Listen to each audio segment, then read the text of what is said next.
Sometimes the greatest act of courage isn't charging into battle. It's choosing mercy when revenge feels justified. In the smoking ruins of Vargheim, a father's love would bridge a hatred that had lasted generations. Jorund the Bear found them in a muddy ravine. Haldor, his sworn enemy, lay dying beside his daughter Brynja, who barely clung to life. Any warrior would have walked away. The blood feud between their clans demanded it. But Jorund carried them both to safety. When Haldor awoke, he revealed a terrible truth. The attack wasn't a raid, it was betrayal from within their own people.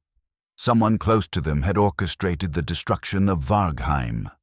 Now these former enemies had to work together to uncover a conspiracy that threatened everything they held dear. But who could they trust when the enemy wore a familiar face?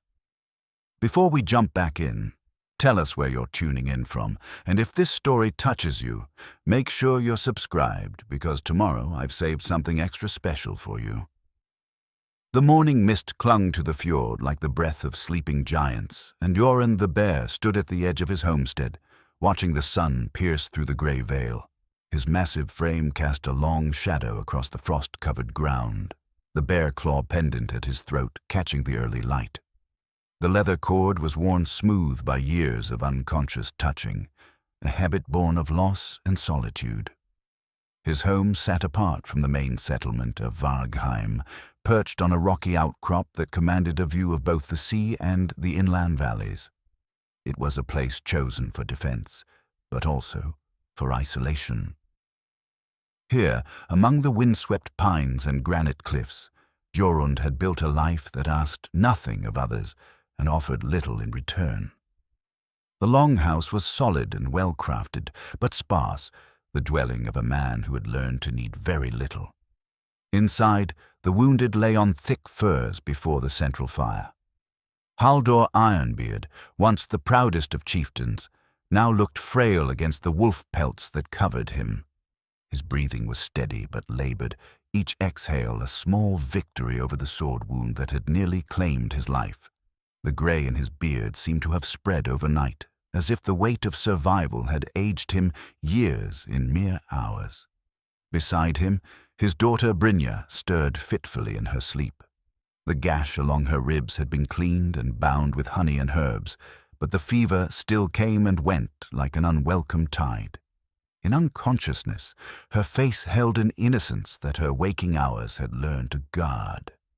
She was perhaps 20 summers, with the pale gold hair of her people and skin that spoke of noble blood, hands that had known silk more than sword hilts, though the calluses on her palms suggested she was no stranger to work.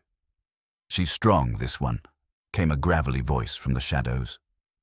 Old Eric emerged from the corner where he'd been tending the fire, his weathered hands steady despite his considerable years. Eric had served Jorund's father before him, and had chosen to follow the son into exile when the blood feud began. His loyalty was absolute, his counsel invaluable, and his presence the closest thing to family Jorund had known in recent years.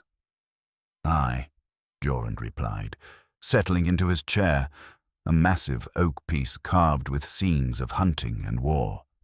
But strength won't heal what troubles her mind. She watched her kinsman die. Eric nodded, stirring a pot of broth that filled the hall with the scent of herbs and barley. "The same darkness that claimed your peace, I'd wager. War leaves marks on the soul that no poultice can mend." The old man spoke truth. Jorund's own scars ran deeper than flesh. The memory of flames consuming his family's hall, the screams of his wife and young son as raiders broke through defenses he'd thought impregnable. That night, 5 winters past, had transformed him from a respected war chief into something else entirely. Some called him hermit. Others, when they thought he couldn't hear, whispered madman. But Eric knew better. He'd seen how grief could reshape a man's purpose, turning warmth to ice and fellowship to solitude. "The fever's breaking," Eric observed, ladling broth into a wooden bowl. "She'll wake soon, and when she does, she'll want answers we may not be ready to give." "We'll give her truth," Jorund said, unconsciously touching the bear claw at his throat. starting with why I chose to break the sacred oath that should have seen her father's blood watering the earth. The blood feud between the bear and wolf clans stretched back 3 generations, born from a dispute over grazing rights that had escalated into murder, then vengeance, then counter-vengeance until the original cause was lost beneath layers of accumulated grief. Jorund's grandfather had killed Haldor's grandfather in single combat. Haldor's father had burned Jorund's uncle's ships in retaliation, and so it had continued, each generation adding fresh wounds to old scars, until the very idea of peace between them seemed as foreign as speaking with trolls. Yet here lay Haldor, breathing by grace of his enemy's mercy. Here rested Brynja, her life preserved by hands that should have been her doom. The violation of such fundamental codes should have brought shame, but Jorund felt only a strange sense of rightness, as if he'd finally remembered something important he'd long forgotten. The fire crackled, sending sparks up through the smoke hole in the roof. Outside, the wind carried the salt scent of the sea and something else, the lingering smell of ash and char that still clung to the wind from the direction of the outlying farms. The attack had been swift and brutal, leaving little but charred timber and shallow graves in its wake. Jorund had ridden through the devastation at first light, searching for survivors more from habit than hope. Finding Haldor and Brynja had been like discovering life in a graveyard. "Tell me about the attack," Jorund said suddenly, settling back in his chair. "What you saw before—" A soft groan interrupted him. Brynja's eyes fluttered open, confusion swimming in their blue depths as she tried to focus. She attempted to sit up, gasped at the pain in her ribs, and fell back against the furs with a frustrated curse that would have done any warrior proud. "Easy, lass," Eric said, moving to her side with the bowl of broth. "You've taken a hard wound. The healing takes time." Her gaze found Jorund across the fire, and recognition sparked fear in her eyes. She knew who he was. Every child in Vargheim learned the faces of their clan's enemies along with their own family's features. Her hand moved instinctively toward where her knife should have been, found empty air, and the gesture spoke volumes about her character. "Where?" she began, then saw her father lying beside her. Relief and worry warred in her expression as she reached out to touch Haldor's hand. "Is he alive?" Jorund said simply. "As are you. The why of it is a longer tale." She studied him with intelligent eyes, taking in their surroundings, the obvious care that had been given to their wounds, the impossible fact that they were guests rather than prisoners in the house of their hereditary enemy. "You saved us. I found you dying and chose not to let death have its way. Some might call it foolishness." "And what would you call it?" Jorund considered the question, rolling it around his mind like a stone worn smooth by thinking. "Necessary, though I couldn't tell you why." A groan from Haldor drew all attention. The older man's eyes opened slowly, and unlike his daughter, he showed no surprise at finding himself under Jorund's roof. There was something in his expression, a weight that went beyond physical pain. "Jorund Bear Killer," Haldor said, his voice rough as old leather. "I owe you a debt that honor cannot repay." "You owe me nothing, Haldor, wolf friend. A drowning man needs no permission to pull another from the waves." Haldor struggled to sit up, accepted Eric's help without protest, and fixed Jorund with a stare that held decades of accumulated wisdom and fresh grief. "What I'm about to tell you will change everything you think you know about our people's troubles." Brynja reached for her father's arm, concern clear in her voice. "Father, you need to rest.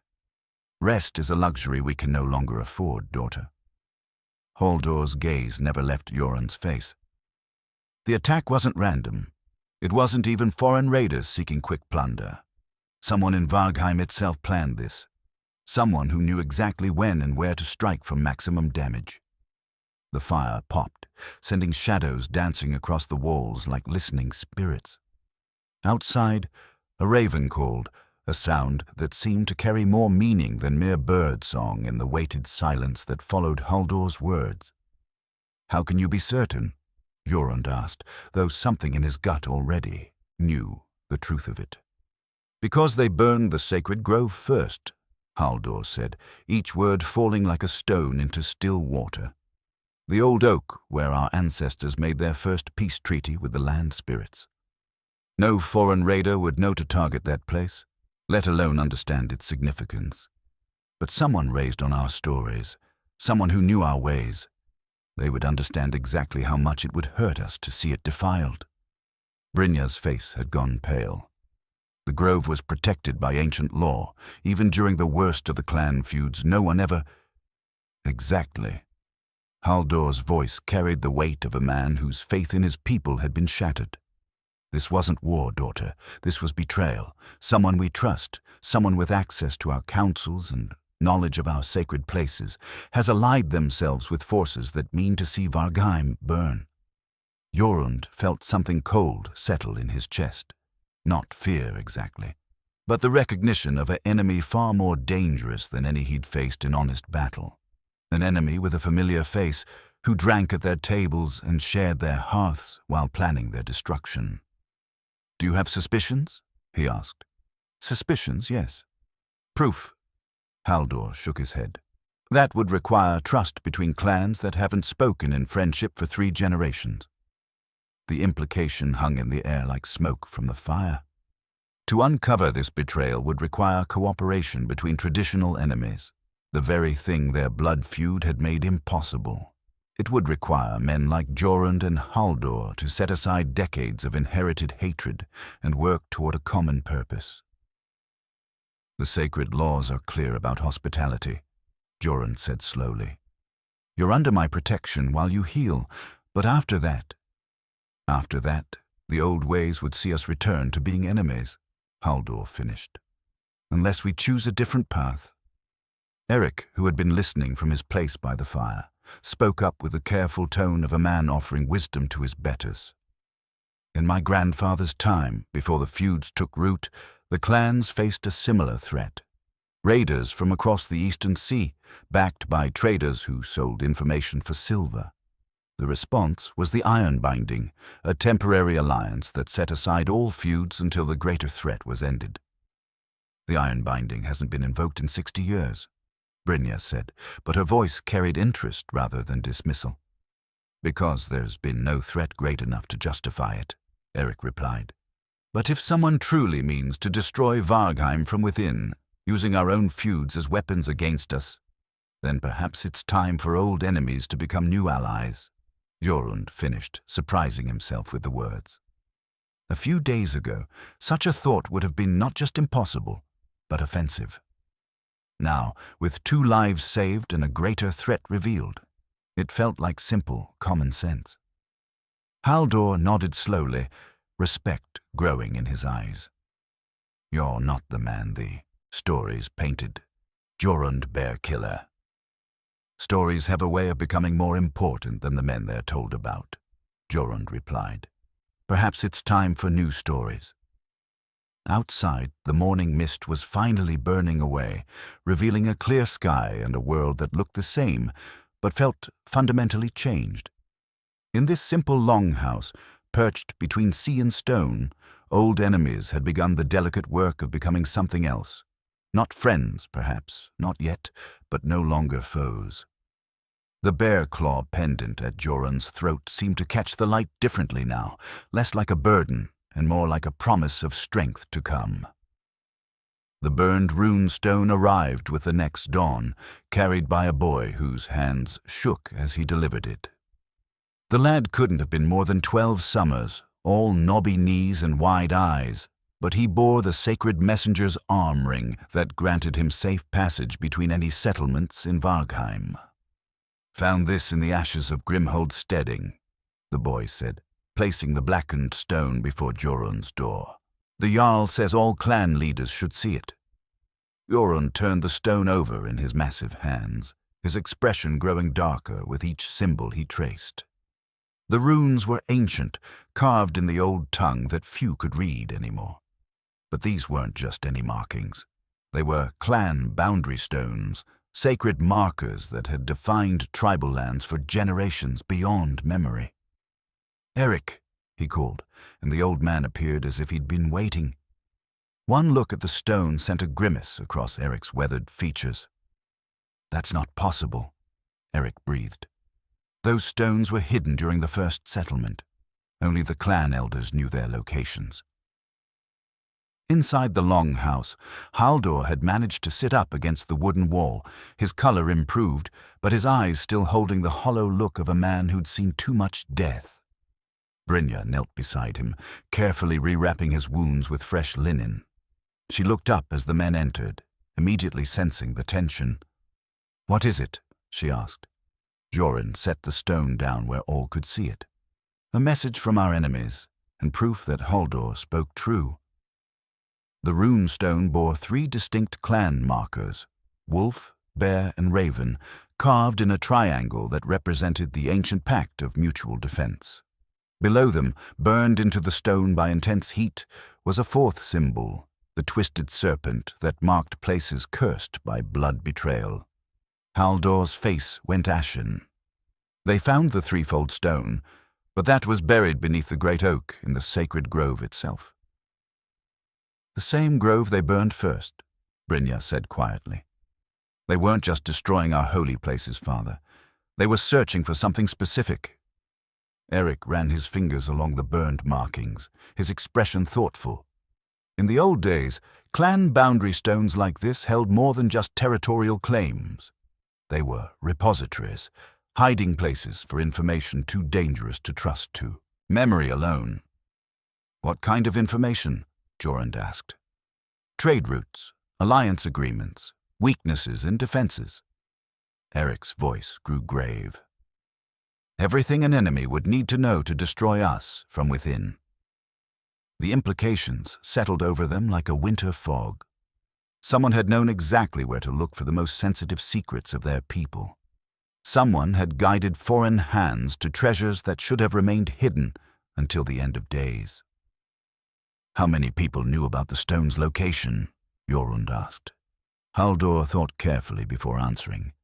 "The clan speakers, certainly. The chief skald who keeps the old songs, perhaps a handful of others among the elders." "A small circle," Brynja observed. "Trusted people, people who've shared our bread and heard our private counsels." The boy messenger was still waiting outside, shifting nervously from foot to foot. Jorund called him in and offered him ale and bread, the sacred guest right that protected messengers even in wartime. "What else did you see at Grimhold's steading?" Jorund asked gently. Sometimes young eyes notice things their elders miss. The boy thought hard, chewing on a piece of barley bread. "The raiders knew exactly where to find things, my lord. They went straight to the grain stores, the weapon cache, even the hidden silver, like they'd been there before." "Did you recognize any of them?" "No, my lord. They wore strange armor, mail shirts with wolf heads worked in silver, but—" The boy hesitated, glancing around as if the shadows might be listening. "Speak freely, lad," Eric encouraged. "You're under the bear's protection here." One of them spoke our tongue perfectly. Not like a foreigner learning words, but like someone born to it. He knew the proper names for things, the formal greetings. He even knew which houses held the richest plunder. Jorund and Haldor exchanged meaningful looks.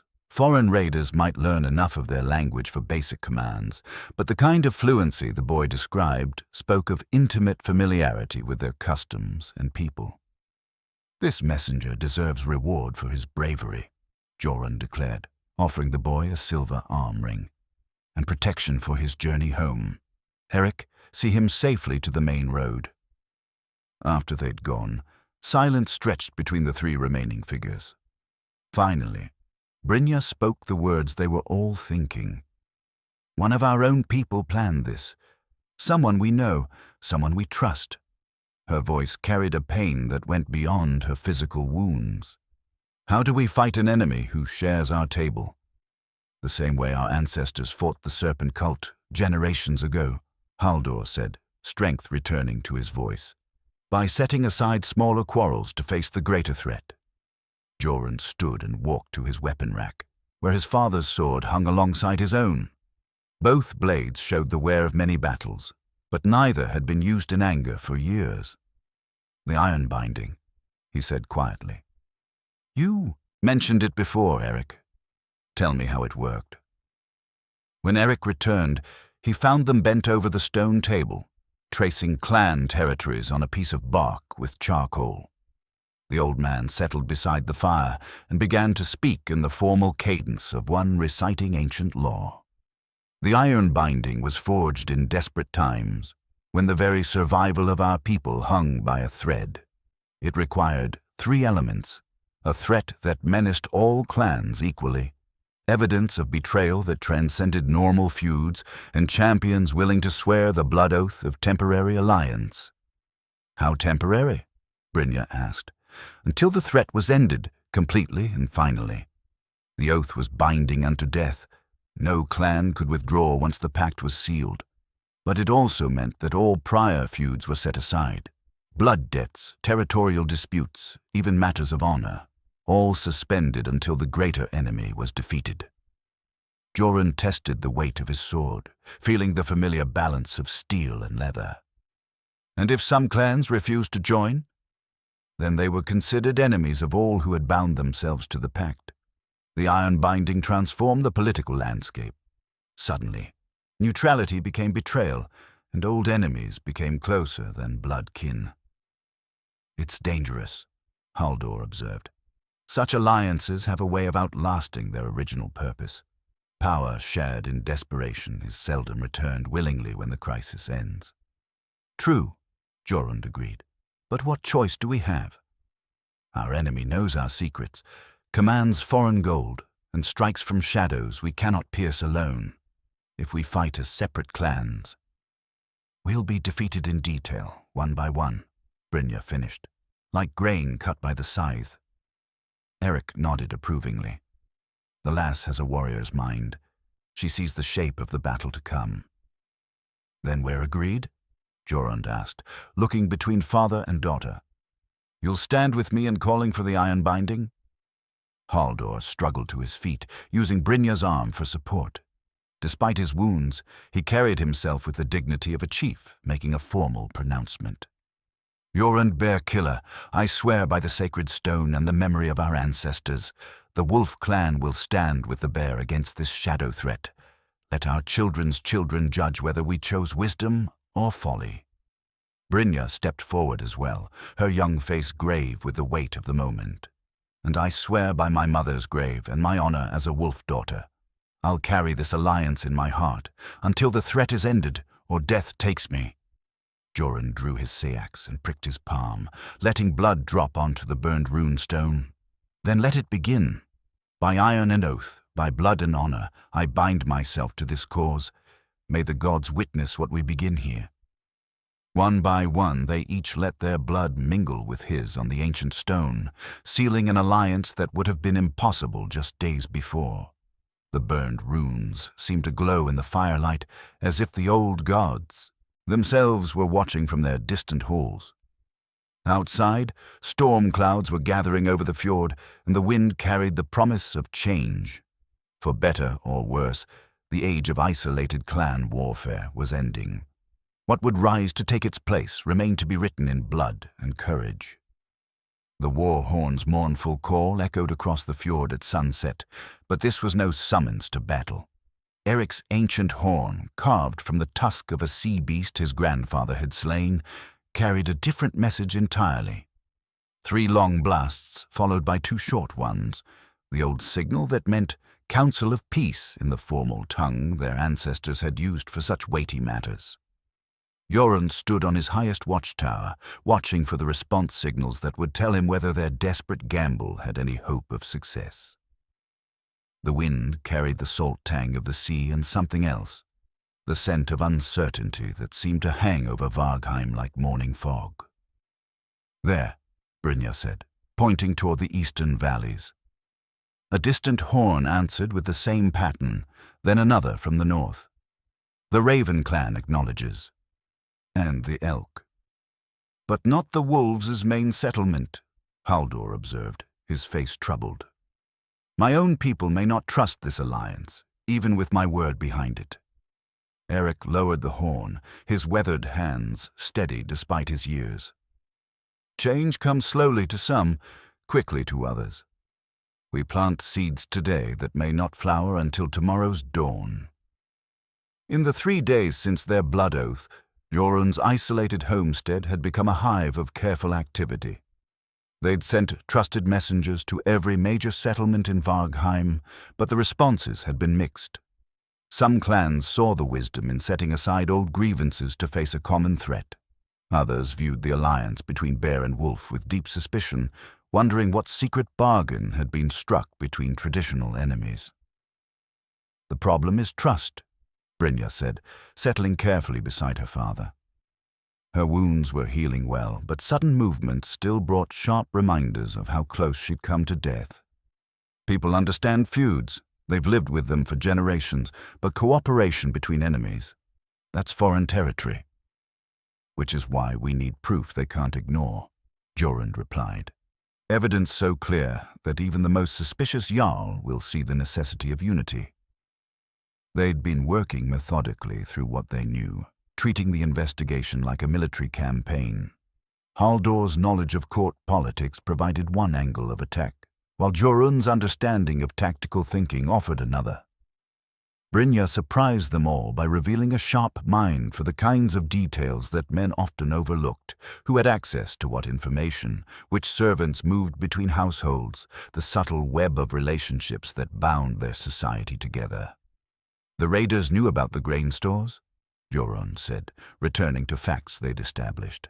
"That information changes with each harvest. Someone reported to them recently. And they targeted the sacred grove first," Haldor added. "That shows knowledge of our spiritual practices, not just our material wealth." Eric stirred the fire, sending sparks dancing up toward the smoke hole. "In my experience, such detailed intelligence requires either a very highly placed spy or a network of smaller informants. One man might know where the grain is stored, another might know about the sacred sites, but to know everything they demonstrated, that suggests coordination." "A conspiracy," Brynja said. "Not just one traitor, but several working together." The implications were sobering. A single turncoat might be discovered and dealt with through traditional means. But a network of conspirators, especially ones with access to sensitive information, represented a threat that could only be countered by equally coordinated efforts. "We need to identify the most likely suspects," Jorund decided. "People with access to clan councils, knowledge of ancient sites, and opportunity to communicate with outside forces." Haldor's expression grew troubled. "That describes many of our most respected leaders. Jarls, skalds, trade masters, senior warriors, the very people our society depends upon for guidance." "Which is why we must proceed carefully," Eric counseled. "Accusations without proof will only divide us further. We need evidence that speaks louder than suspicion." A horn call interrupted their discussion, this time from much closer. Someone was approaching under the flag of peaceful intent. Jorund moved to the window and saw a small party riding up the rocky path to his steading.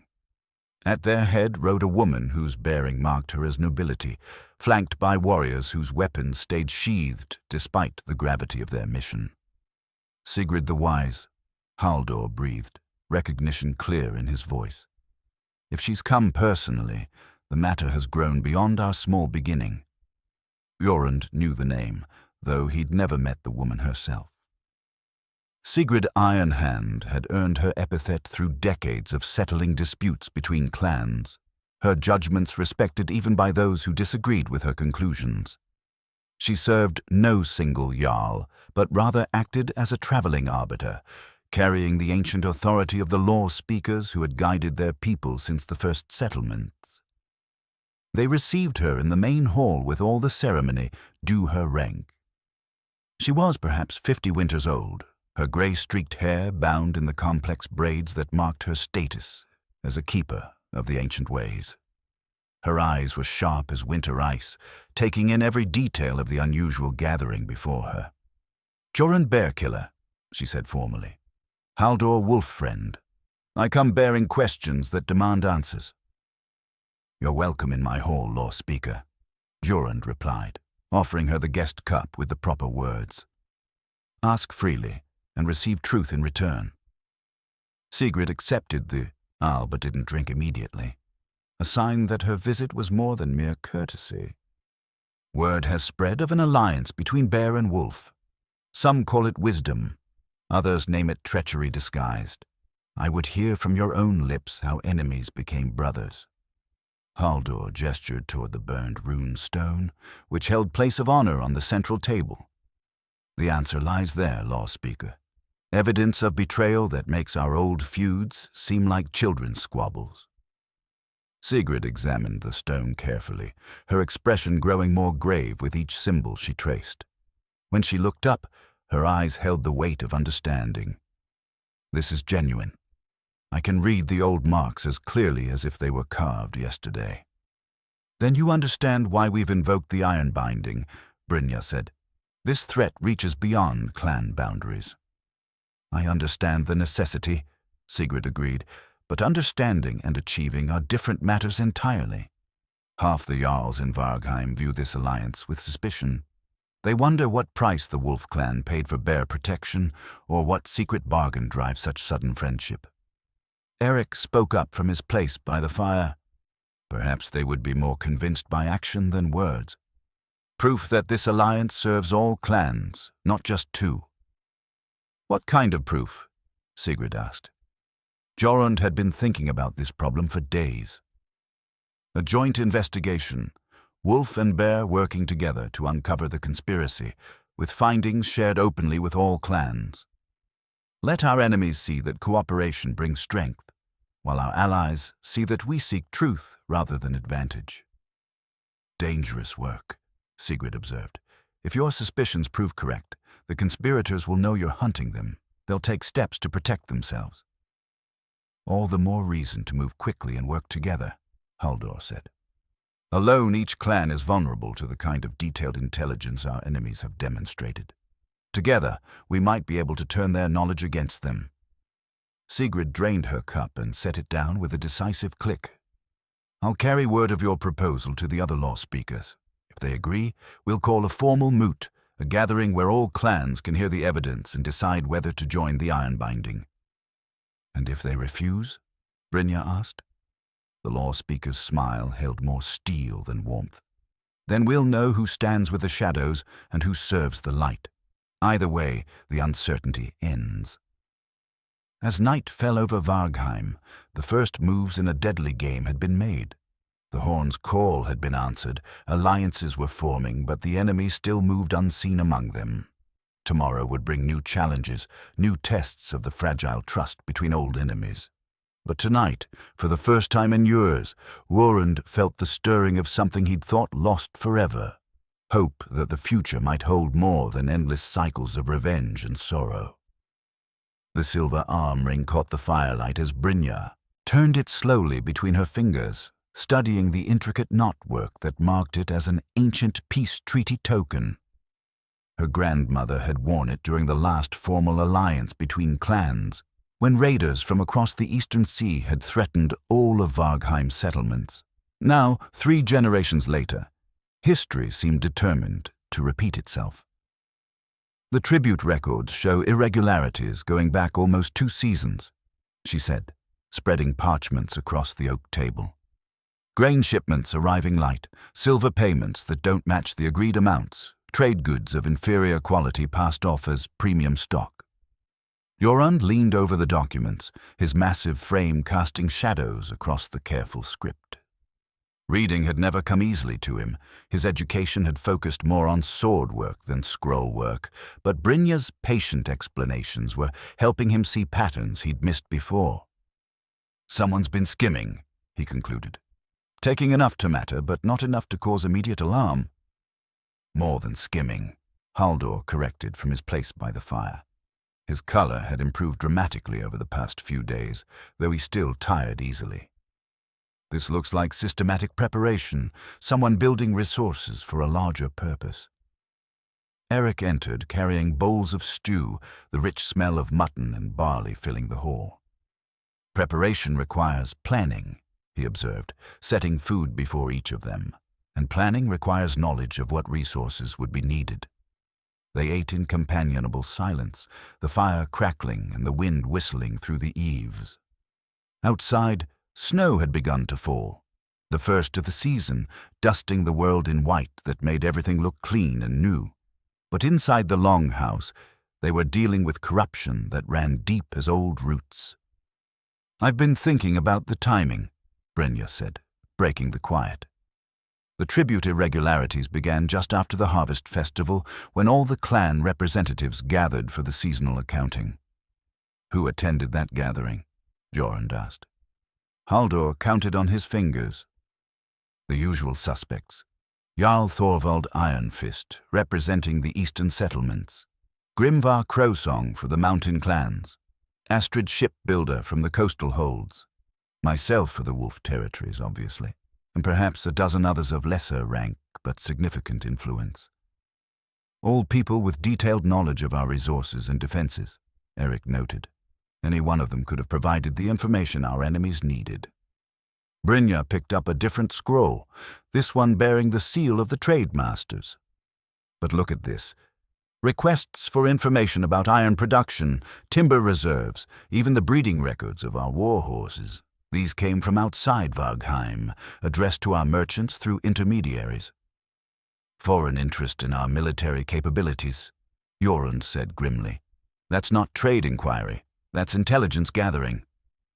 "And someone inside provided the answers," Haldor added. "The response documents are copies, but I recognize the script. This was written by someone in our own administration." The implications hung in the air like smoke. They weren't just dealing with opportunistic raiders or even a single highly placed traitor. This showed signs of a coordinated campaign, with outside forces using inside information to plan something far more ambitious than a simple raid. "We need to know who's been corresponding with these foreign merchants," Brynja said, unconsciously touching the silver arm ring. "If we can trace the communications, we might identify our spy," Jorund finished, "or at least narrow the field considerably." Eric had been listening thoughtfully while tending the fire. Now he spoke with the careful tone of a man offering dangerous counsel. "There's risk in such investigation. If word gets out that we're examining trade records and questioning merchants, our quarry will know they're being hunted."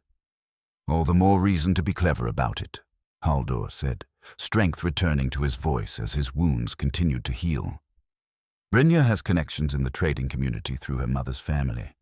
People who might share information with a wolf daughter that they'd never reveal to a Jarl's direct inquiry."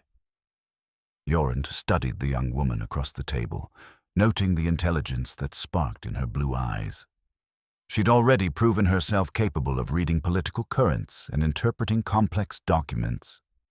Perhaps it was time to let her take a more active role in their investigation. "It's dangerous work," he warned. "If our enemies realize what you're doing—" "They'll try to stop me," Brynja said simply. "Just as they tried to stop my father when he got too close to their secrets. But hiding behind walls won't protect us, will it?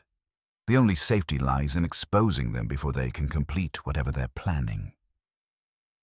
Her words carried the ring of truth, but also the kind of courage that could easily become recklessness. Jorund found himself caught between admiration for her bravery and concern for her safety. The feeling was unfamiliar. He'd spent so many years caring only for his own survival that worrying about others felt like rediscovering a forgotten skill. "If you're determined to do this," he said finally, "then we do it properly. You don't go alone, you don't take unnecessary risks, and you report back regularly. Agreed?" "Agreed," Brynja replied, but a quick smile suggested she was pleased by his protective instincts rather than constrained by them. As evening deepened, they refined their plans. Brynja would visit the market town of Saltbridge, where many of the region's merchants gathered to trade goods and information. Her official purpose would be inquiring about winter supplies for her father's recovery, but her real goal would be identifying which traders had been asking unusual questions about Vargheim's resources. "Take this," Eric said, offering her a small wooden token carved with his personal mark. It'll identify you as traveling under the bear's protection. Most merchants will honor that, even if they have no love for your father's clan." Haldor pulled a ring from his finger, a simple band of hammered gold that bore the wolf clan's symbol. "And this will open doors that might otherwise stay closed. My trading partners know this mark, and they'll speak more freely to someone who carries my trust." Brynja accepted both tokens with the gravity they deserved. They weren't just pieces of metal and wood. They were symbols of the growing alliance between former enemies, proof that old hatreds could be set aside when larger purposes demanded it. "I'll leave at first light," she said, securing the tokens in her traveling pouch. "With luck, I'll be back within 3 days with news worth hearing." "And if luck runs against you?" Jorund asked. Her smile held steel. "Then you'll know our enemies are closer than we thought, and you'll act accordingly." Outside, the snow continued to fall, muffling sounds and hiding tracks. Soon, everything would be covered in pristine white, as if the world was starting fresh. But beneath that clean surface, the same old earth remained, fertile ground for both growth and corruption, depending on what seeds were planted and who tended the garden. Tomorrow would bring new tests of their fragile alliance, new opportunities to prove that cooperation could triumph over conspiracy. Tonight, they could only prepare, plan, and hope that courage would be enough to see them through the darkness ahead. The merchant's ledger lay open on the scarred wooden table, like an accusation written in ink and numbers. Its leather binding was worn smooth by countless hands, and the pages showed the careful script of a man who understood that details could mean the difference between profit and ruin. But these particular details painted a picture that made Jorund's jaw tighten with controlled anger. "Look at this entry," Brynja said, pointing to a line dated 3 weeks before the attack. 40 marks silver, paid for information regarding harvest stores and defensive positions. And here, additional payment for maps of inland routes and sacred sites. Eric squinted at the cramped writing, his weathered finger tracing the words. "Olaf the merchant. I know him. He's traded in these parts for 20 years. Always seemed honest enough, if a bit too fond of foreign coin." "Too fond by far," Haldor growled from his chair. His strength was returning daily, but his temper seemed to grow shorter as his body healed. 40 marks is more than most farmers see in a year. What information could be worth such a price? Jorund studied the ledger more carefully, noting other suspicious entries scattered throughout the previous months. It's not just one transaction. This shows a pattern of payments to multiple people, all for what he calls local intelligence. Someone was building a comprehensive picture of our defenses, our resources, our sacred sites. And Olaf was the conduit, Brynja concluded, taking orders from his foreign contacts and paying our own people to betray their neighbors. The discovery had come at considerable risk. Brynja's mission to Saltbridge had nearly ended in disaster when she'd been recognized by men who clearly had no love for the Wolf clan. Only quick thinking and Eric's protection token had gotten her out of immediate danger, but not before she'd managed to obtain this ledger from a merchant's widow who'd grown suspicious of her late husband's sudden wealth. "The question now," Eric said, settling heavily into his chair by the fire, "is whether we can identify the people who sold information to Olaf." Brynja turned several pages, scanning entries with the practiced eye of someone raised in a trading household. Some of these payments are coded, but others... She stopped, her face paling. "Payment to GC for defensive layouts, 15 marks. GC could be Gunnar Crowsong," Haldor finished, his voice heavy with disappointment. "One of my oldest allies. We've shared mead and planned strategies together for 15 years. The name hit them like a physical blow. Gunnar was no minor figure. He commanded the loyalty of 3 mountain settlements and held a seat on the Council of Jarls. His knowledge of Vargheim's defenses was extensive, his access to sensitive information nearly unlimited. "It doesn't make sense," Eric said, though his tone suggested he was trying to convince himself as much as the others. "Gunnar's family has served these lands for generations. Why would he turn traitor now? 40 marks silver, Jorund said grimly. Maybe that's all the reason some men need. But even as he spoke the words, something about the situation felt wrong. Gunnar had never shown particular interest in wealth. His holdings were modest, his lifestyle simple. For a man of his standing to risk everything for silver, there would have to be compelling circumstances. There's more, Brynja said, continuing through the ledger. Look at the timing of these payments. They all cluster around the same period, just after the spring moot, when tensions were high between several clans. Haldor leaned forward, wincing slightly as his healing ribs protested the movement. That was when the boundary disputes flared up again, the old arguments about grazing rights and timber cutting. Gunnar was trying to mediate between the feuding parties. A man in that position would hear many secrets, Eric observed, things people might say in confidence, expecting discretion. Jorund stood and moved to the window, looking out at the snow-covered landscape while his mind worked through the implications. We need to be certain before we act. Accusations against someone of Gunnar's standing could shatter the fragile unity we're trying to build. How do we get certainty? Brynja asked. We can't exactly walk up to him and ask if he's been selling our secrets. No, Jorund agreed, but we can test him. Give him information that only he would know, then see if it reaches our enemies. The plan they crafted was risky, but elegant in its simplicity. They would let slip to Gunnar that Jorund was planning to move a significant cache of weapons to a new hiding place. Somewhere the conspirators would find irresistibly tempting to raid. If Gunnar was truly the source of leaked information, the cache would be attacked. If not, they'd know to look elsewhere for their traitor. I don't like using you as bait, Haldor said when Jorund explained his role in the plan. Better willing bait than unwitting victim, Jorund replied. If we're right about Gunnar, they'll come in force. I can handle whatever they send. Eric looked skeptical. You're a mighty warrior, lad, but even you can't fight an army alone. Who says I'll be alone? Jorund's smile held grim promise. We've been thinking like victims, reacting to their moves instead of making our own. Time to change that. The next morning brought unexpected visitors. Gunnar Crowsong himself rode up to Jorund's steading, accompanied by 2 younger warriors who bore themselves with the careful alertness of men expecting trouble. Gunnar was a compact man with graying hair and intelligent eyes, wearing the simple wool and leather of a working jarl rather than ceremonial finery. Jorund Bear Killer, he called out in formal greeting. I come seeking words with you and your guests. They received him with proper ceremony, though Jorund noticed how Gunnar's eyes lingered on the burned rune stone and how his expression tightened when he saw Haldor recovering by the fire. Either the man was genuinely shocked by evidence of betrayal, or he was an exceptional actor.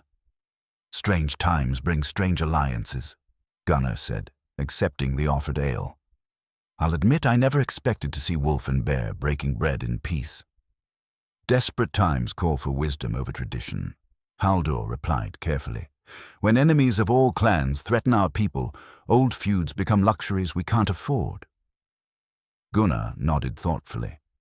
I've heard rumors of foreign gold and inside information, disturbing whispers that suggest our troubles go deeper than mere raiding. This was the moment of testing. Jorund leaned forward, his voice dropping to the tone of a man sharing dangerous secrets.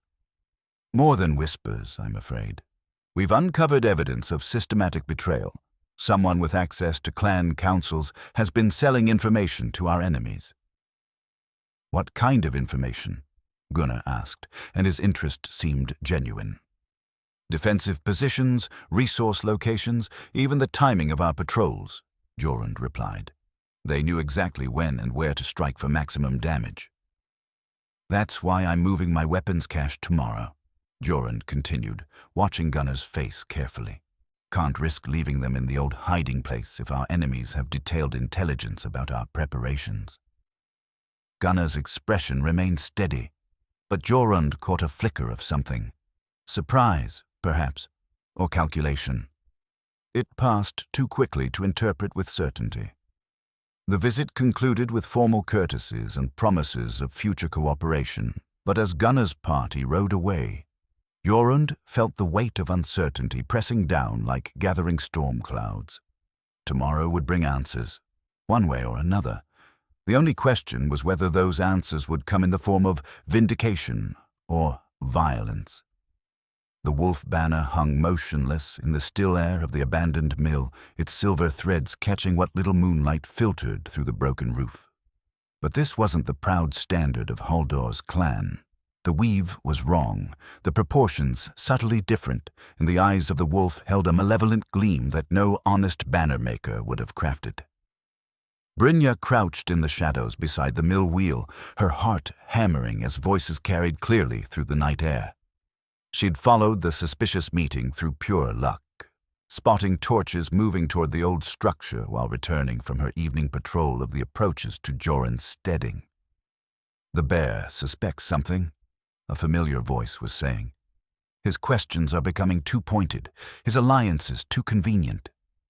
She recognized the speaker now, Thorvald Ironfist, the Jarl whose holdings controlled the eastern approaches to Vargheim. A man she'd known since childhood, who'd bounced her on his knee during feast days and taught her the proper way to grip a sword hilt. The betrayal cut deeper than any blade. "Then perhaps it's time to stop being subtle," another voice replied. This one was foreign, carrying the accent of the Eastern Kingdoms. "My employers grow impatient with delays and excuses." "Your employers will have what they want," Thorvald said firmly. "But we do this properly, or not at all. One rushed move could undo years of careful work." Brynja pressed closer to the wall, trying to get a better view of the gathering without exposing herself.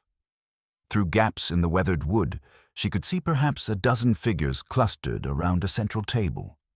Some wore the honest wool and leather of Vargheim's people, but others displayed the foreign cut of mail and weapons that marked them as outsiders. "The weapons cache was a test," the foreign voice continued. "Someone leaked our plans to the bear, which means our security has been compromised." "Or Gunnar finally grew a conscience," Thorvald replied with bitter humor. "I warned you he was an unreliable tool. Fear only motivates a man so far. Eventually he finds his spine." Brynja's breath caught. So Gunnar had been coerced, not corrupted. That changed the entire complexion of their investigation, but it also meant they'd been right to be suspicious of Thorvald. The man she'd trusted was the true architect of betrayal. "Gunnar's conscience is irrelevant now," said a third voice, one that made Brynja's blood run cold.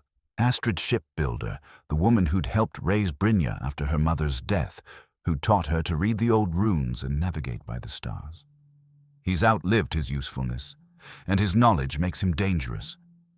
"You're suggesting we eliminate him?" Thorvald asked. "I'm suggesting we eliminate all of them," Astrid replied coldly. "Jorund, Haldor, the girl, even old Eric. They've learned too much, and their alliance is inspiring others to question the old ways." The casual way she dismissed Brynja's life, as if she were discussing the slaughter of livestock, struck like a physical blow. This woman had been like a second mother to her, had shared stories and wisdom and countless hours of companionship. To hear her planning murder with such detached efficiency was almost incomprehensible. "The timing must be perfect," the foreign voice insisted. "My ships are already in position, but they need 3 more days to complete preparations.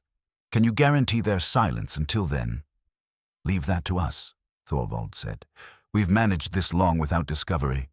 A few more days should present no difficulty." Brynja began backing away from the mill, moving with the careful silence that hours of hunting had taught her. She'd heard enough, more than enough, to confirm their worst suspicions and reveal the true scope of the threat. Foreign ships, coordinated timing, elimination of witnesses. This wasn't just about stealing Vargheim's wealth. It was about conquest. A twig snapped under her foot. The conversation inside stopped abruptly, replaced by the whispered commands of people suddenly alert to danger.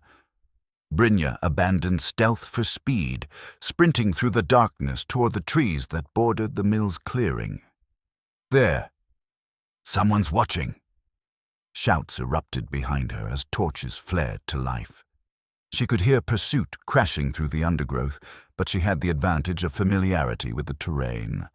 Every fallen log, every hidden stream, every game trail was known to her from childhood explorations. An arrow whistled past her ear, close enough that she felt the fletching brush her hair. These weren't warning shots. They were trying to kill her before she could carry word of what she'd witnessed. She reached the relative safety of the deep forest and paused to catch her breath, listening for signs of continued pursuit. The sounds were growing more distant. Either they'd lost her trail or decided that chasing a single spy through hostile terrain wasn't worth the risk of exposure. The run back to Jorund's steading felt like the longest journey of her life. Every shadow might hide an enemy, every sound could herald attack. But gradually the familiar landmarks came into view. The standing stone that marked the boundary of Bear clan territory, the twin pine trees that guided travelers to the steading's gates. She found them waiting in the main hall, their faces grim with worry. Word of the failed ambush at the weapons cache had already reached them. Gunnar had survived but been badly wounded, confirming his innocence while revealing the conspiracy's willingness to kill their own tools when expedience demanded it. Brynja! Haldor rose from his chair as she stumbled through the doorway, exhaustion and fear finally taking their toll. Where have you been? We feared— I know who they are, she gasped, accepting the cup of ale Eric pressed into her shaking hands. I know what they're planning. The words tumbled out in a rush. Thorvald's betrayal, Astrid's cold calculation, the foreign ships waiting offshore, the timeline that gave them perhaps 3 days before whatever they were planning reached fruition. Each revelation hit like a blow, reshaping their understanding of the threat they faced. Astrid? Haldor's voice held the pain of personal betrayal. Are you certain? Certain as death, Brynja replied, meeting her father's stricken gaze. She spoke of killing us like we were animals to be slaughtered. There was no hesitation, no remorse, just cold planning. Jorund stood at the great window, staring out at the night as if he could see their enemies gathering in the darkness. 3 days, he said quietly. Not much time to gather allies and prepare defenses. Time enough, Eric said with the confidence of a man who'd survived many desperate situations. If we're clever about it. The old warrior was already reaching for his war gear, and Brynja felt something cold and determined settling in her chest. The time for investigation was over. Now came the test of whether their fragile alliance could stand against enemies who wore familiar faces and commanded foreign gold. Outside, the wolf banner with its malevolent eyes still hung in the abandoned mill, waiting for a dawn that would bring either victory or destruction to the land they all called home. The scroll arrived with the pre-dawn mist, carried by a raven whose black feathers bore traces of sea salt. Eric recognized the bird immediately, one of the message carriers bred by the coastal settlements for their speed and reliability. But the parchment it bore carried a seal he hadn't seen in 20 years, and the sight of it made his weathered hands tremble as he broke the wax. What is it? Jorund asked, noting the old man's reaction. They'd been preparing through the night, sending messages to trusted allies and making plans for the defense of Vargheim. Every moment was precious, but something in Eric's expression suggested this message might change everything they thought they knew. It's from Magnus the Far-Traveled, Eric said, his voice carrying a weight that made everyone in the hall stop what they were doing. The king's own brother, he's been investigating reports of foreign influence in our territories. Haldor looked up from the weapons he'd been inspecting, his face troubled. Magnus died 3 summers ago. I was at his funeral fire myself. No, Eric said quietly, scanning the message with growing amazement. He was supposed to die. There was an attempt on his life, poison in his wine at a feast given in his honor, but he'd grown suspicious of the very people we now know are our enemies. He faked his death and has been working in secret to uncover the full extent of their network. Brynja moved closer, studying the parchment over Eric's shoulder. "Can you be certain this is genuine? It could be another deception." Eric pointed to specific markings on the scroll. "See these symbols? They're from the old royal cipher, known only to the king's inner circle. And this," he indicated a small mark near the bottom. "Magnus always sealed his personal messages with a tiny raven's feather pressed into the wax. I helped him perfect the technique when he was still a boy." The implications hit them like a physical blow. If Magnus was alive and working against the conspiracy, it meant the threat reached even higher than they'd suspected. It also meant they weren't fighting alone. Somewhere in the shadows, the king's own brother was conducting his own investigation. "What does he say?" Jorund asked. Eric read aloud, his voice growing more grim with each line.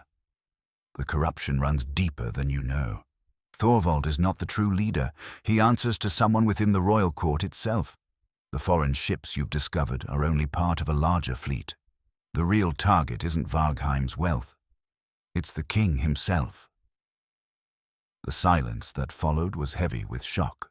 They'd thought they were dealing with local traitors and foreign raiders. Instead, they'd stumbled into the edges of a conspiracy aimed at the very heart of their kingdom.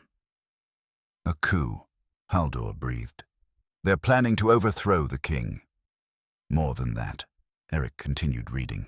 "Magnus believes they intend to eliminate the entire royal line and install a puppet ruler who'll open our lands to foreign exploitation. Vargheim is just the testing ground. If they can destabilize our most remote territory without consequence, they'll know the kingdom is ripe for conquest." Brynja sank into a chair, the magnitude of the revelation overwhelming. "We thought we were protecting our homes. Instead, we're the only thing standing between our people and complete subjugation." "There's more," Eric said, turning the parchment over. "Magnus has been tracking their network for 3 years. He knows their full strength, their timeline, their ultimate goals. But he needs proof, evidence that will convince the king and his council that the threat is real." "What kind of proof?" Jorund asked. "The foreign prince who's coordinating this operation, Prince Valdris of the Eastern Kingdoms, will be at tomorrow night's meeting. He's coming to oversee the final phase personally. If we can capture him alive, we'll have evidence that even the most skeptical courtier couldn't deny." The audacity of it took their breath away. They'd been planning to defend against raiders and expose local traitors. Now they were being asked to capture foreign royalty in the middle of a hostile operation. "It's impossible," Haldor said finally. "We have perhaps 20 reliable warriors between us, and they'll be expecting trouble after Brynja's discovery. They'll have guards, escape routes, contingency plans." "Not impossible," Jorund corrected, his mind already working through the tactical challenges. "Difficult, certainly. Dangerous beyond question, but not impossible." Eric set down the scroll and fixed them with the steady gaze of a man who'd seen many desperate situations. "There's something else you need to know. Magnus isn't working entirely alone. He has allies, people who've been positioned throughout the conspiracy's network, feeding information and waiting for the right moment to strike." "Who?" Brynja asked. "Some you'd never suspect. Others you might have already dismissed as enemies." Eric's smile held grim humor. "The game has been deeper than any of us realized." A new thought struck Jorund. Gunnar, his reluctance, his guilt. What if he wasn't just being coerced? What if he was working for Magnus all along? "It would explain much," Haldor agreed. "His access to information, his ability to feed intelligence to both sides without arousing suspicion until recently." "If that's true," Brynja said, "then we need to get word to him. He'll need to know about tomorrow night's meeting, about the prince's attendance." Eric was already reaching for writing materials. "I'll compose a message using Magnus's cipher. If Gunnar is truly one of ours, he'll know how to respond." As they worked through the implications of this revelation, the nature of their situation continued to shift. What had begun as a simple rescue in the aftermath of a raid had evolved into a local investigation, then a clan alliance, and now revealed itself as their small part in a kingdom-wide struggle for survival. The foreign ships Brynja overheard, Jorund said suddenly. If they're part of a larger fleet, we need to know their full strength and positioning. Magnus mentions that as well, Eric said, consulting the scroll again. He's arranged for signal fires to be lit along the coast when the main fleet approaches. We'll have perhaps 6 hours warning before they make landfall. 6 hours to capture a foreign prince and expose a conspiracy that reaches into the royal court itself, Haldor summarized. While defending against invasion and coordinating with allies we didn't know existed. When you put it that way, it sounds almost reasonable, Brynja said with dark humor. After all, what's the worst that could happen? We could fail, Jorund replied seriously. In which case, our kingdom falls to foreign rule, our people become slaves, and our children grow up speaking a conqueror's tongue. Then we'd better not fail, Eric said simply. Outside, the first light of dawn was beginning to touch the peaks of the surrounding mountains. Somewhere beyond the horizon, foreign ships were preparing for invasion. Somewhere in the halls of power, traitors were finalizing their plans for betrayal. And somewhere in the shadows, the king's own brother was counting on a handful of warriors in a remote fjord to help save a kingdom. The magnitude of their responsibility should have been crushing. Instead, Jorund felt a curious sense of clarity settling over him. For years, he'd lived apart from his people, nursing old wounds and avoiding the complications of leadership. Now, when the stakes couldn't be higher, he finally understood what his father had tried to teach him about duty. Some burdens could only be carried by those strong enough to bear them. Some fights could only be won by those brave enough to stand when others fell. And sometimes, the fate of kingdoms hung on the choices made by ordinary people in extraordinary circumstances. Tomorrow night would test everything they'd built together, their fragile alliance, their desperate plan, their hope that courage and cunning could triumph over treachery and overwhelming odds. But tonight, they had work to do. The raven that had brought Magnus's message was already preparing for its return flight, and Eric was composing responses that would set in motion the final phase of a conspiracy 3 years in the making. Whether that conspiracy belonged to their enemies or to their secret allies remained to be seen. Either way, the age of uncertainty was ending. Tomorrow would bring answers written in blood and steel, victory or defeat, measured in the survival or destruction of everything they held dear. The only question was whether they would rise to meet their destiny or be crushed beneath its weight. The war paint felt cold against Jorund's face as Brynja applied the final strokes. The ancient symbols of the Bear clan mixed with the interlocking spirals that marked temporary alliance with the wolf. The pigments were made from clay and charcoal, blessed by Eric with words in the old tongue that their ancestors had used before sailing into hopeless battles. "Your hands are steady," Jorund observed, noting how precisely she drew each line despite the magnitude of what lay ahead. "My heart isn't," she admitted, stepping back to examine her work, "but steady hands are what we need tonight." Around them, the longhouse hummed with quiet preparation. 23 warriors had answered their call, men and women from 6 different clans who'd set aside generations of mistrust to stand together against the common threat. It wasn't the army they'd hoped for, but it was enough. It had to be enough. Haldor sat sharpening his sword with long, methodical strokes, the steel singing against the whetstone in a rhythm that spoke of decades of experience. His wounds had healed enough for him to fight, though Eric had insisted on extra padding beneath his mail to protect the still tender ribs. "Nervous?" Jorund asked his former enemy. "Terrified," Haldor replied without hesitation. "Any man who claims otherwise before a battle like this is either lying or mad, but fear can be a friend if you don't let it master you." Eric emerged from the back room carrying a leather satchel that clinked with the sound of metal on metal. Inside were the signal mirrors that would coordinate their attack. Polished bronze discs that could flash messages across considerable distances when properly angled to catch moonlight or torch flame. "The final pieces," the old man announced, distributing the mirrors to team leaders. Remember, 3 flashes means the target is confirmed, 5 flashes means abort and withdraw. No heroics, no improvisation. We do this exactly as planned, or we don't do it at all.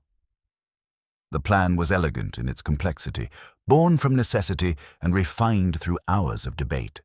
The meeting was being held in the ruins of an old stone tower that overlooked the harbor, defensible ground that would normally favor the defenders, but also isolated enough that a coordinated assault might succeed if timing and surprise worked in their favor. Gunnar had confirmed his loyalty through coded messages, revealing that he'd been working for Magnus all along. His task was to ensure Prince Valdris attended the meeting personally, using intelligence about the Bear-Wolf alliance to convince the foreign prince that his direct oversight was required. The hardest part will be taking him alive, Brynja said, checking her bow for the 10th time. Dead princes prove nothing. Living ones can be made to testify. Leave that to me, replied a voice from the shadows. Sigrid the Wise stepped into the firelight, but she looked nothing like the dignified law speaker they'd known.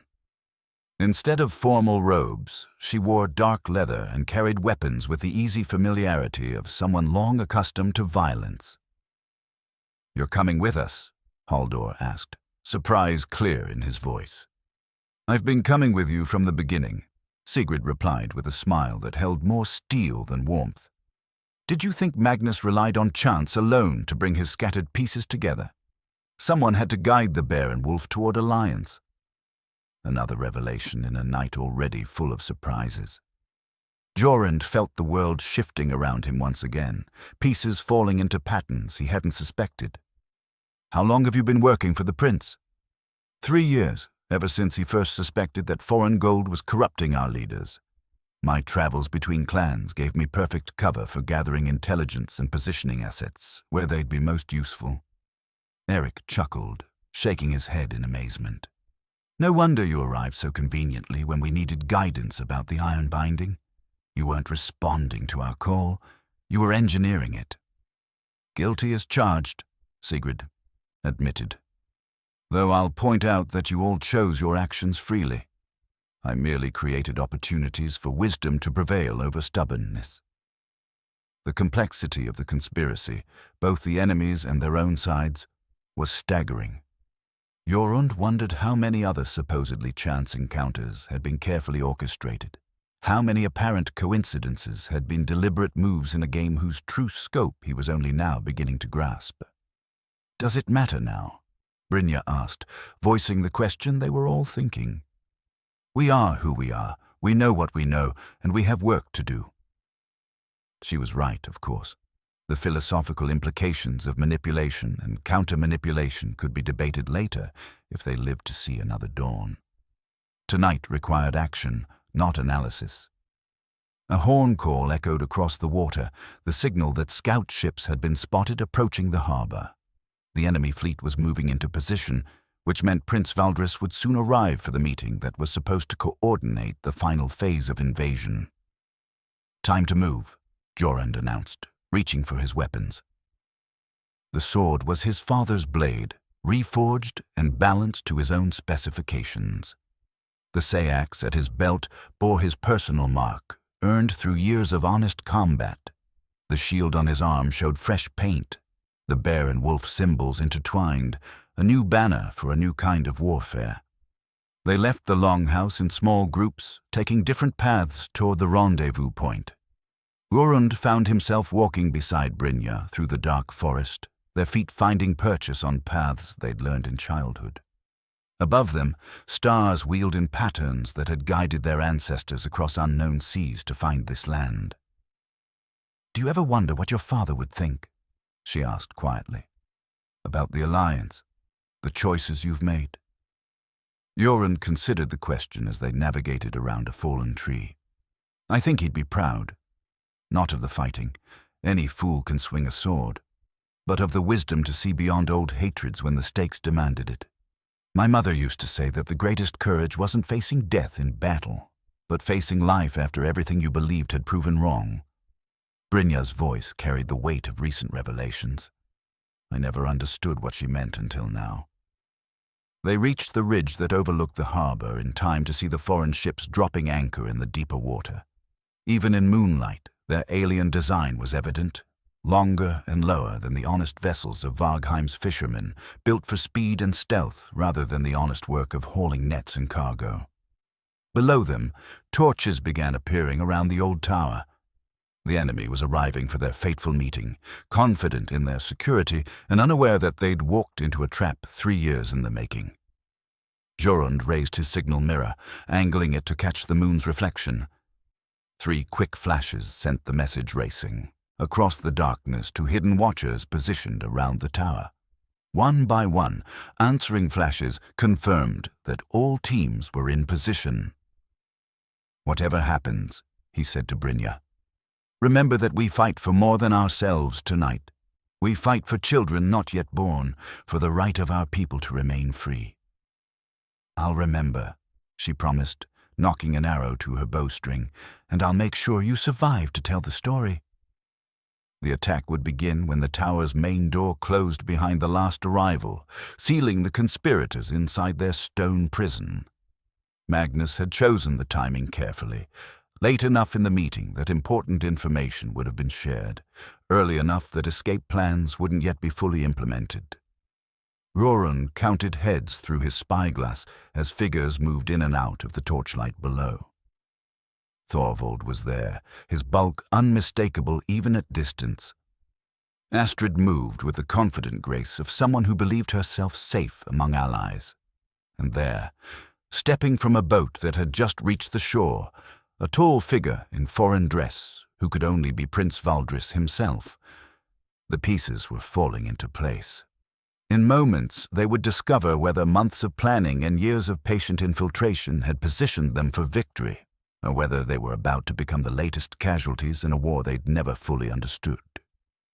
Jorund touched the bear claw at his throat one last time, feeling its familiar weight. Then he raised his hand and gave the signal that would change everything.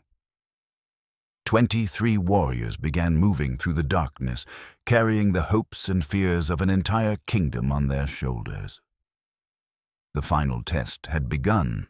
The first arrow sang through the darkness like a whispered prayer, striking the tower's main guard precisely where his helm met his gorget.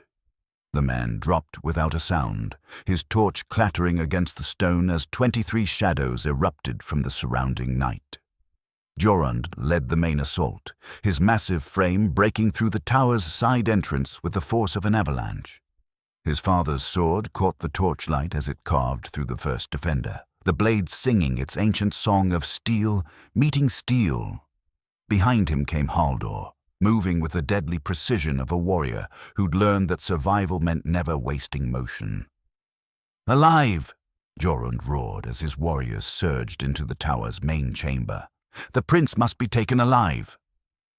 The conspirators had chosen their meeting place well. The old stone chamber was defensible, with thick walls and limited entrances. But they'd planned for attack from without, not betrayal from within. Gunnar Crowsong was already moving, his sword finding the throat of the foreign advisor who'd sat beside him just moments before. Prince Valdris stood at the chamber's center, his tall frame draped in the rich furs and worked leather that marked him as nobility. But his hands held steel, and his stance spoke of a man who'd learned war on battlefields far from home. When he saw Jorund approaching, his pale eyes lit with something that might have been anticipation. "So," the prince said in accented but fluent Norse, "the bear finally shows his claws. I was beginning to think you'd lost your taste for honest combat." Steel rang against steel as they met in the chamber's center, surrounded by the swirling chaos of battle. Valdris fought with the refined technique of court training, each movement economical and precise. But Jorund fought with the brutal efficiency of a man who'd learned that hesitation meant death. Around them, the tide of battle flowed like water finding its level. Thorvald had barricaded himself behind an overturned table, his crossbow sending bolts into the melee with deadly accuracy. One of Jorund's warriors fell, then another, their shields splintered by the heavy quarrels. Brynja's bow sang from the tower's upper levels, her arrows finding targets with the steady rhythm of a master archer. She'd scaled the outer wall while the main assault drew attention, positioning herself where she could command the entire chamber. Each shaft found its mark. Not killing shots, for they needed prisoners, but crippling wounds that took fighters out of the battle. "Your archer shoots well," Valdris observed, parrying a thrust that would have opened his throat. "But can she shoot fast enough?" He whistled sharply, and answering calls echoed from outside the tower. The prince's reinforcements were coming, men who'd been positioned to cut off any retreat, now moving to break the siege from without. Jorund pressed his attack, using his superior reach and strength to drive the foreign prince toward the chamber's far wall. But Valdris was no courtly fop. His blade work showed the hard-won skill of someone who'd survived real battles. A cut opened along Jorund's sword arm, another across his thigh. Neither wound was serious, but they served to remind him that this enemy was not to be underestimated. "Surrender," Jorund offered between exchanges. "Your cause is lost. Your ships are outnumbered, your allies exposed. Live to see another day." "Generous terms from a dead man," Valdris replied, launching a flurry of attacks that forced Jorund back several steps. "But I fear my employers would be displeased if I accepted." The sound of splintering wood announced the arrival of enemy reinforcements. Foreign warriors poured through the tower's lower entrance, their mail gleaming and their weapons bearing the alien designs of distant kingdoms. The careful balance of the assault suddenly shifted as Jorund's people found themselves pressed from two directions. Haldor appeared at Jorund's shoulder, his sword dripping with enemy blood. "We're outnumbered," he said grimly, "and more are coming." Through the chamber's high windows, torches could be seen moving up from the harbor, more reinforcements summoned by signals they hadn't detected in time. The trap that was supposed to capture their enemies was closing around them instead. "Signal the retreat," Jorund ordered, even as his sword continued its deadly dance with Prince Valdris. "Get the survivors out while there's still time." "Not without you," Brynja called from above, her bow continuing to thin the ranks of their attackers. "That's an order," Jorund shouted back, punctuating his words with a thrust that nearly found the prince's heart. But even as he spoke, he knew retreat might no longer be an option. The tower's entrances were becoming choked with enemy fighters, and the sound of combat was drawing more attention from the harbor below. They'd gambled everything on a single throw of the dice, and the dice were coming up wrong. Valdris seemed to sense the shift in momentum. His attacks became more aggressive, pressing Jorund toward the chamber's center where the foreign prince's reinforcements could support their leader's efforts. "Your kingdom dies tonight," Valdris said, his blade sliding along Jorund's guard to open another shallow cut. "And you die with it." The war horn that shattered the night air didn't come from the tower. It came from the sea itself, echoing across the water with a sound that made every warrior, friend and foe alike, pause in their deadly work. Prince Valdris's confident smile faltered as he recognized the call. "Impossible," he breathed, his sword wavering for the first time since their duel began. Through the tower's high windows came the unmistakable sight of dragon-prowed ships emerging from the mist that clung to the fjord's entrance. Not the sleek foreign vessels that had brought invasion, but the honest warships of Vargheim's own fleet. And at their head, standing proud in the lead vessel's prow, was a figure that many in the chamber had believed 3 years dead. "Magnus!" Gunnar shouted, his voice carrying triumph and relief in equal measure. "The king's brother lives." The effect on the foreign fighters was immediate and devastating. These weren't random raiders. They were professionals who understood that political situations could shift with deadly speed. A prince they'd expected to support was clearly outmaneuvered, and their escape route was now blocked by royal warships. Prince Valdris rallied quickly, but Jorund could see calculation replacing confidence in the man's pale eyes. "A temporary setback," he declared, though his voice lacked its earlier certainty. "My fleet still outnumbers." His words were cut off by another horn call, this one from the eastern approaches to the harbor. More ships appeared, bearing the banners of clans that had seemed neutral in the growing conflict. The Elk clan, the seal hunters, even the fierce warriors of the northern ice, all converging on the harbor with purpose that spoke of coordination, not chance. "Your fleet is surrounded," Jorund said, pressing his attack with renewed vigor. "Your allies are exposed, your plans in ruins. Surrender while you still can." But Valdris was too experienced a warrior to give up while he still held steel. His blade work became more desperate, but no less dangerous, each stroke carrying the fury of a man who saw his carefully laid plans crumbling around him. The tide of battle within the tower was turning as well. The arrival of Magnus's fleet had broken the morale of the foreign reinforcements, while Jorund's people fought with the inspiration that came from seeing impossible hope transformed into reality. Thorvald, who'd been directing the defense with professional competence, suddenly found himself cut off from his allies as they began looking toward escape routes rather than victory. "Thorvald!" Haldor's voice cut through the clash of weapons. "Face me, you oath-breaking dog."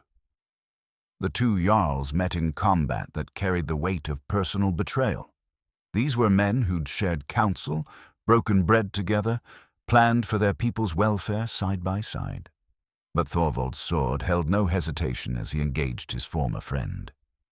"You always were too trusting, Haldor," Thorvald said, his blade catching the older man's desperate parry. "Too willing to believe in honor when gold offered easier solutions." "Honor isn't a weakness," Haldor replied, his sword work showing the decades of experience that had kept him alive through countless battles. "It's the only thing that separates us from beasts." Above them, Brynja had shifted her aim to the foreign fighters attempting to reach the tower's upper levels. Her arrows found their marks with mechanical precision, each shot calculated to disable rather than kill. They needed prisoners, witnesses who could testify to the scope of the conspiracy. Prince Valdris launched a desperate assault, his sword seeking the quick kill that might yet salvage something from the disaster. But Jorund had fought too many battles, seen too many desperate men make final gambles. He gave ground deliberately, letting the prince overextend himself, then stepped inside the foreign blade's reach. His pommel strike took Valdris in the temple, sending the man stumbling backward. A follow-up with the flat of his blade across the prince's sword arm sent the foreign weapon clattering across the stone floor. "Yield," Jorund commanded, his sword point at the prince's throat. Valdris looked around the chamber, taking in the sight of his scattered forces, the foreign fighters laying down their weapons, the sounds of royal ships securing the harbor below. His shoulders sagged in defeat. "I yield," he said quietly, "though it will mean little when my employers learn of this failure." "Your employers will have more immediate concerns," came a new voice from the tower's entrance. Magnus, the far-traveled, stepped into the firelight, very much alive and carrying himself with the authority of royal blood and righteous purpose. "We've been tracking their network for 3 years.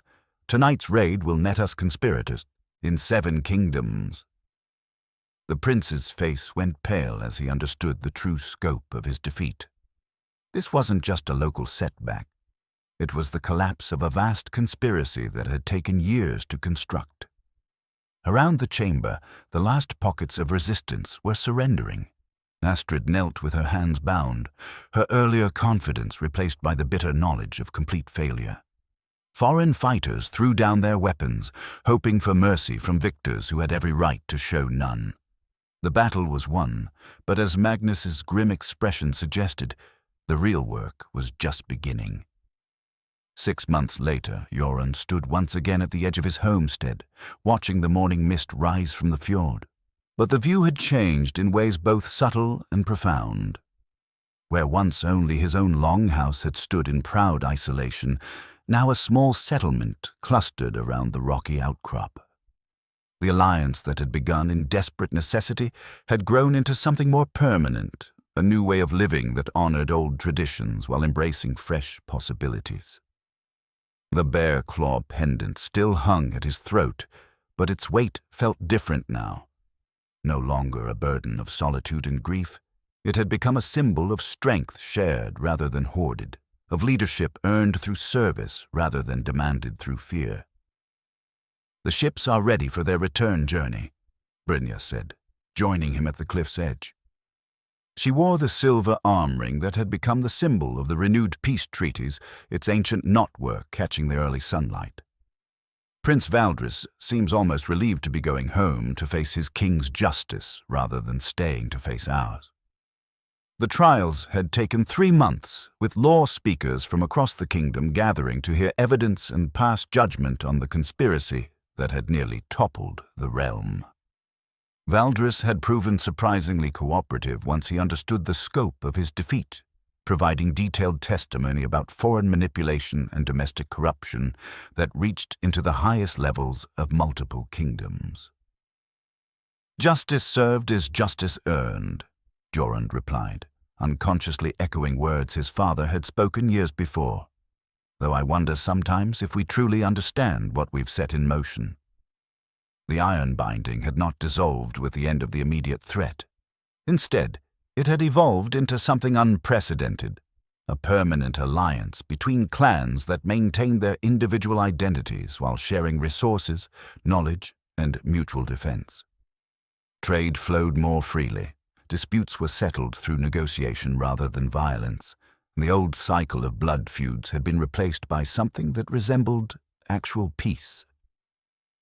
Eric emerged from the main hall carrying 2 steaming cups, his weathered face showing satisfaction at seeing his charges healthy and whole. "Magnus sends word that the last of the foreign agents have been rounded up," he reported. "The king is so pleased with how Vargheim handled the crisis that he's considering adopting similar alliance structures throughout the kingdom. A compliment that comes with its own dangers," Haldor observed as he joined their small group. His wounds had healed completely, leaving only faint scars as reminders of how close they'd all come to death. Success often breeds expectation, and expectation can be a heavier burden than failure. But there was contentment in his voice rather than worry. The Wolf clan had prospered under the new arrangements, their traditional skills complementing rather than competing with their neighbors. Old enemies had become trusted friends, and the bonds forged in crisis had proven strong enough to survive the return of normal life. "The children adapt fastest," Brynja noted, pointing toward the settlement below where young voices carried on the morning air. "They're growing up thinking cooperation is normal, that working together is just how things are done." It was true. A generation was rising that would know the alliance as the natural state of things, who would inherit a world where clan boundaries meant identity rather than isolation. Whatever challenges the future brought, they would meet them with the assumption that unity was possible, that old hatreds could be set aside for common purpose. A horn call echoed across the water, not the urgent summons of war, but the cheerful greeting of traders arriving with goods from distant lands. The harbor that had once seen invasion fleets now welcomed honest merchants, their holds full of treasures earned through fair exchange rather than theft and treachery. "I should see to the trading negotiations," Haldor said, though he made no immediate move to leave. "The coastal clans have some interesting proposals about joint fishing ventures." "And I promise to help with the new harvest tallies," Eric added, "though at my age I'm better at supervision than actual counting." They began walking back toward the settlement, their conversation turning to the pleasant minutiae of daily life. Crop yields and trade agreements, marriage negotiations and construction projects. The kind of ordinary concerns that were only possible when extraordinary threats had been dealt with. As they reached the main hall, Brynja caught Jorund's arm, her expression thoughtful. "Do you ever wonder what would have happened if you'd left us in that ravine? If you'd followed the old ways instead of choosing mercy?" Jorund considered the question seriously, as he did all of her queries. "I think the kingdom would have fallen," he said finally. "Not immediately, perhaps, but eventually. The conspiracy was too well planned, too deeply rooted. Without the alliance, without the cooperation that came from our shared struggle, they would have succeeded. So mercy saved more than just our lives." Mercy saved everything that mattered, he agreed, though I suspect the decision felt less like virtue and more like simple necessity at the time. Inside the hall, the great table bore maps showing trade routes and defensive positions, but also marriage alliances and cultural exchanges. The tools of war had been largely replaced by the instruments of peace, though they remained ready should circumstances demand their use again.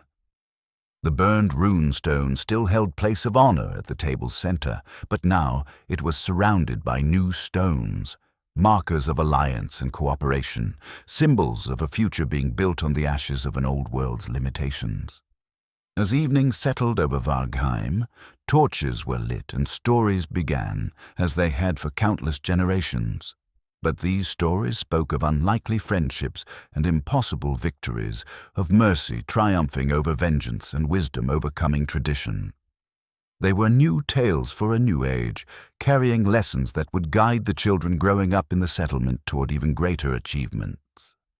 Jorund touched the bear claw at his throat one final time, feeling its familiar weight transformed into something precious rather than burdensome. Sometimes the greatest strength came not from standing alone, but from reaching out to help others stand as well. And sometimes the most important battles were won not with sword and shield, but with open hands and generous hearts. The future stretched ahead like an uncharted sea, full of possibility and promise. Whatever storms might come, they would weather them together.